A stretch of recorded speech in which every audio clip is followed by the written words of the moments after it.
grasps at keeping Unfortunately, it. right now though too, it's a lot of I just interviewed Aaron Axelman, who is a co-director for this Israeliism film, and they're Mhm. also newly trans. And why did I just lost my train of thought bringing them up into the conversation? That is so dang on weird. Ooh. Isn't that funny Oh how yeah, the you just trans people like not that it's why am I common sense and Oh all yeah, these it's things. common sense and we're not Oh, white dealing with supremacy. people. Oh yeah. Yes. So Oh, what I white was supremacy. that's what no. Oh, It's white. always that. Oh, Oh, I white forgot. supremacy. Yeah, It's just white. no. So I know, baby. We're talking about white supremacy, Candy. Go down.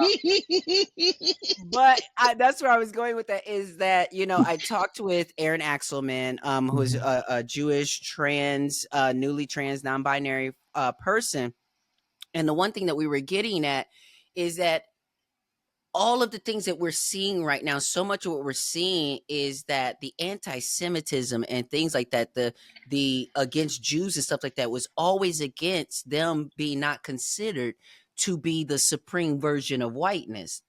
And being they weren't near what the Nazis, they considered their kind of supreme version of whiteness. And what we know from the Nazis as well is that they also had these pink triangles and went after gender clinics and things like that as well, and went after queer and trans people during that Holocaust as well. So because queer, trans, LGBTQ people are not considered to be supreme in the lens of white supremacy, so that's why we have people, if you don't wake up to the ways in which this system affects us all, it's not about white people being the villain or the thing. It's about a system of white supremacy that white people and people who are not white benefit from when they align with the ways they recognize this is a power dynamic that is affecting us all. And I'd rather be in than out.